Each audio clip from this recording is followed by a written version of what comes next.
Hi everyone.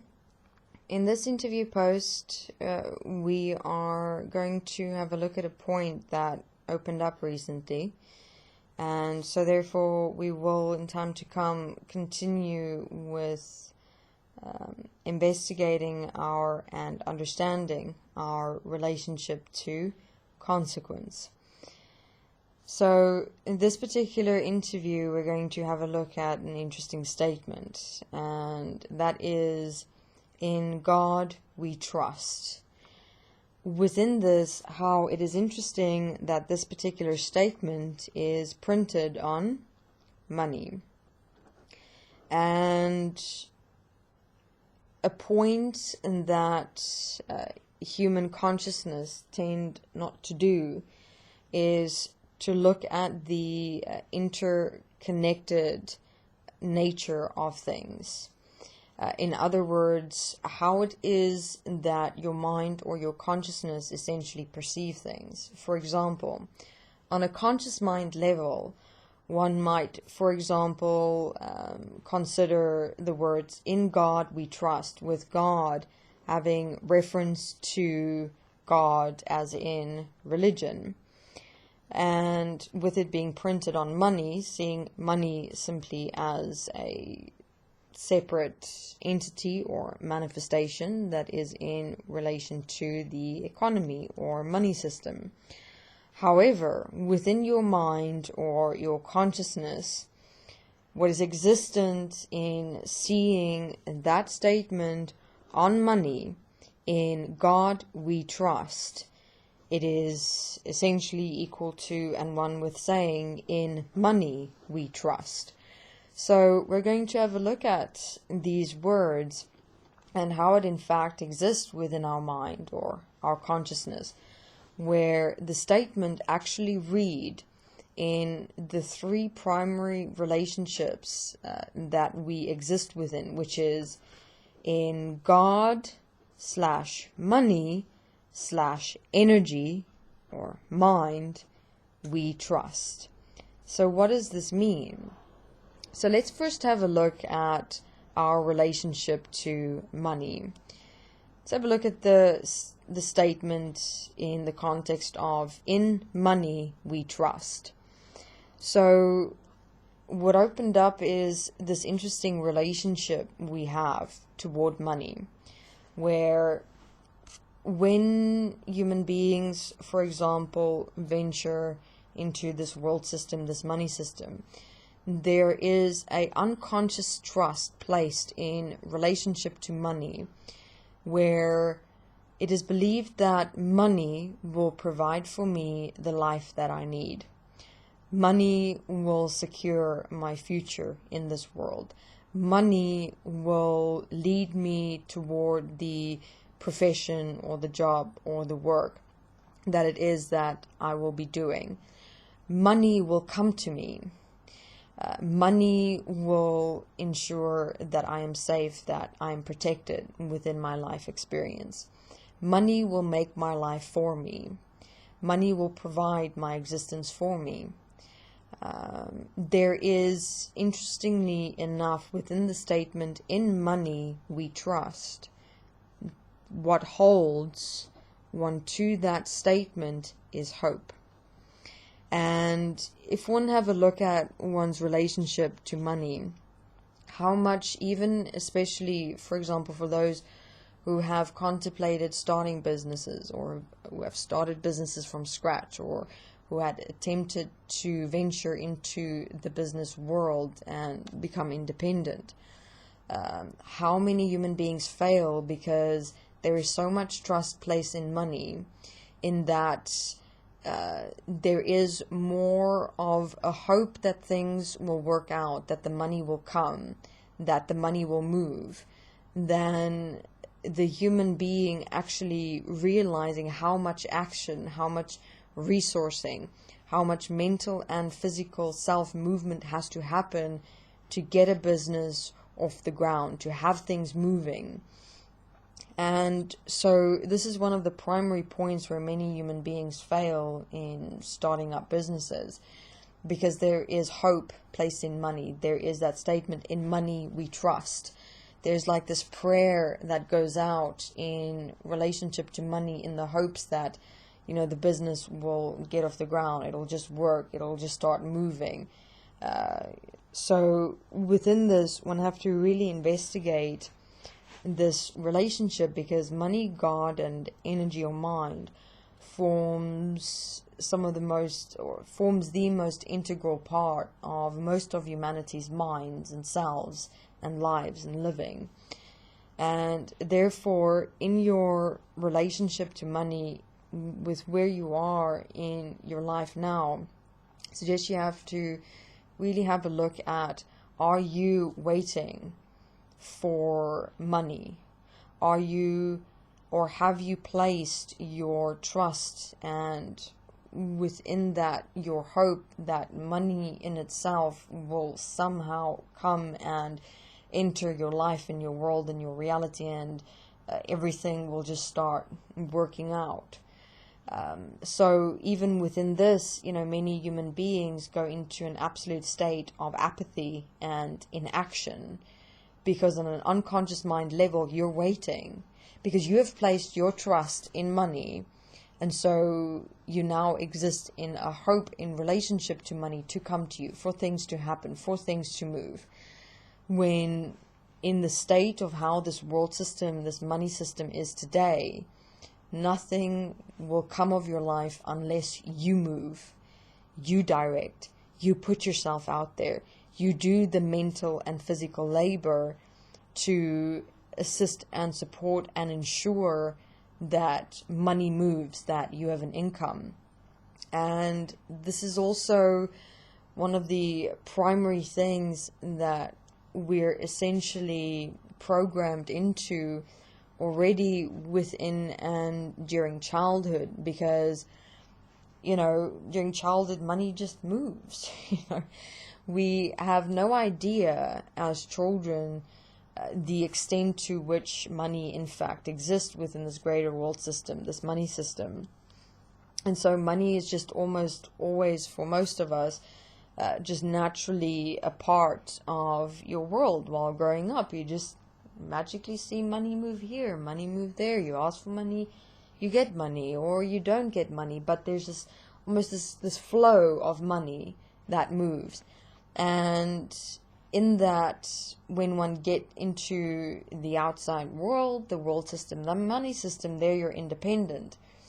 And you do not have the practical education of what it takes to really be part of this world system, this money system, to ensure that money moves in your life. Because you're coming from all your years, this already pre-existent background where it's like you're almost in your mind just seeing naturally money swimming around and moving around. You've got no conceptualization of what it really is that makes that money move hands from one to the next, and even the amounts as well. And this is also, you know, one of the prominent points as to why so many human beings fail in a relationship to money, or even being able to make it in jobs or profession or work, because they don't understand the labor for most of humanity that has to go into ensuring that money moves. Money doesn't just move hands or move amounts naturally. You know, it's like as children, we're really educated into this illusion of how money moves. We think it just naturally moves, you know, coming out of that wallet. Oh, here you are. And, you know, when you're buying things, it's just like coming out of your wallet or being returned to you. So there's this flow, this patterned flow that we're seeing all the time as children and throughout our younger years of how money moves. And it's like that pattern resonantly imprint into our mind, our being and physical body. And then when we ourselves have to get to a point of being responsible for money, it becomes very difficult, because we're existent in that patterned, almost natural flow of money. We don't realize how much effort, work, discipline, and labor, mentally and physically, has to be put in for us to become a part of, if you will, that seemingly natural flow of money. So within this, we suggest have a look at investigating this particular statement in money we trust, originating from in God we trust, originating from that direct relationship between money and God. I mean, it couldn't have been more obvious than this. In having that very statement, in God we trust, being imprinted on money itself. I mean, this is not coincidence. I mean, in your mind and your consciousness, your mind, your consciousness imprint money as a memory into you. And that money as a memory is imprinted with the word God. I mean, do you see God anywhere within this existence? Meaning, is it a person, a being, a manifestation? It's not. It is, within what we have explained within Desteni, non-existent. But now it's quite fascinating, wouldn't you say, that the word God is printed on a physical manifestation that so happens to be money. I mean, your mind works by association. So, in other words, in your mind, you are connecting God to money, and it's even quite fascinating. I mean, if you have a look in your life, money is your God. It is this thing that decides whether you live or die.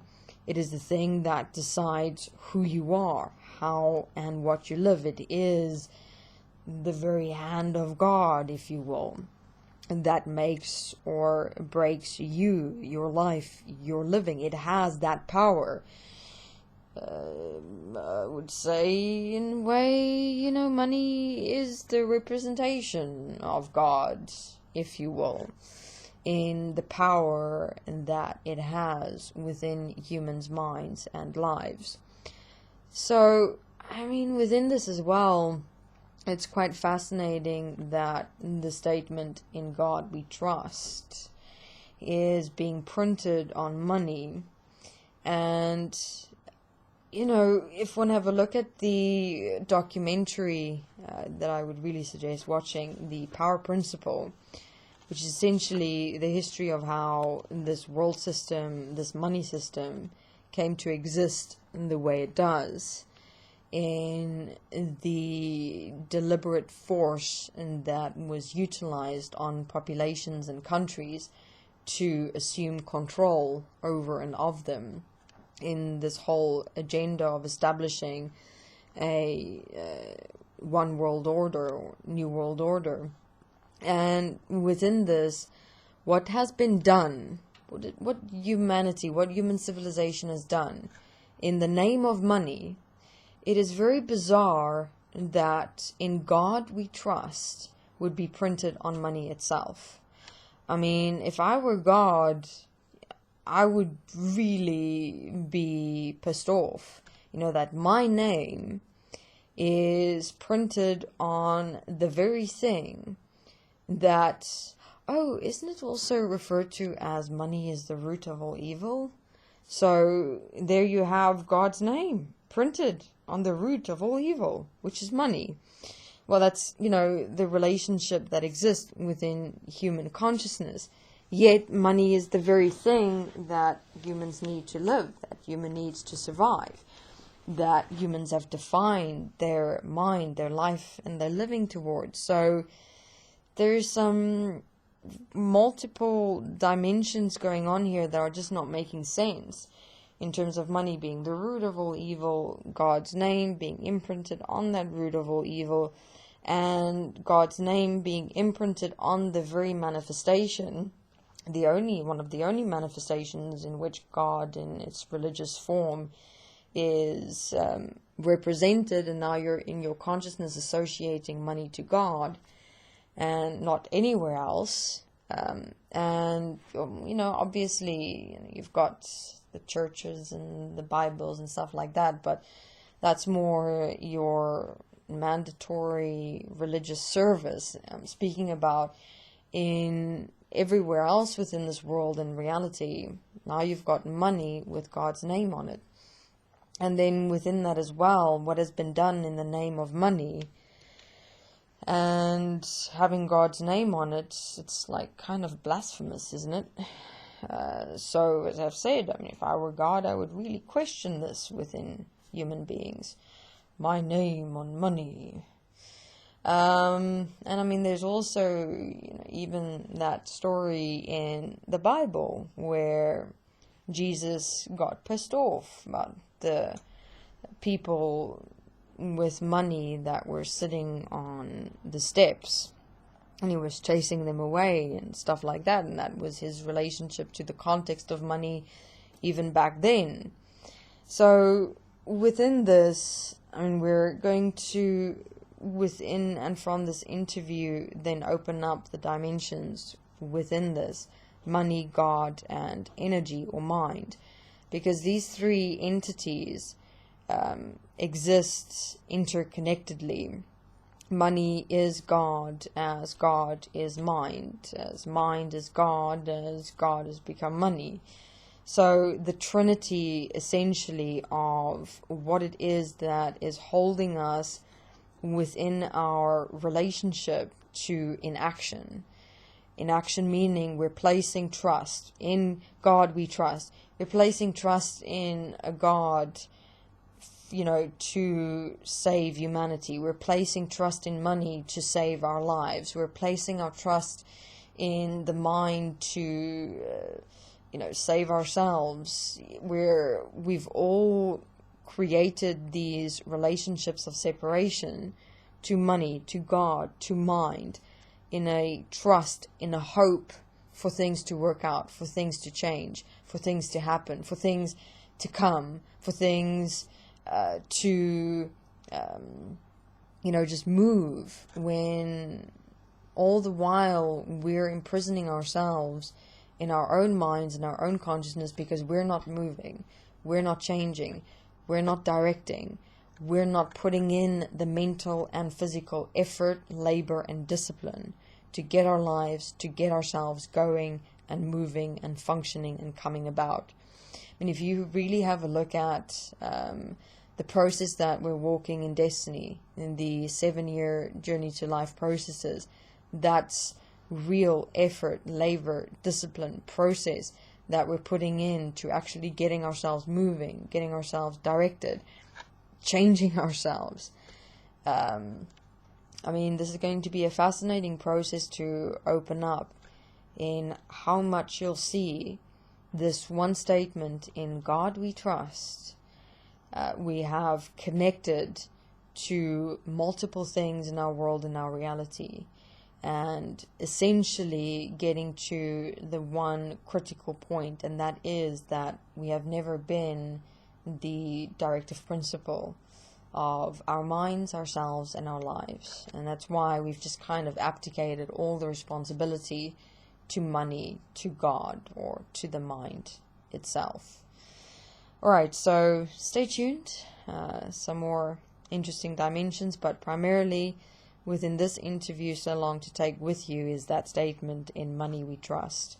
How much are you in your mind depending on money to move by itself, when you're not realizing that you are the one that have to move you to make money move?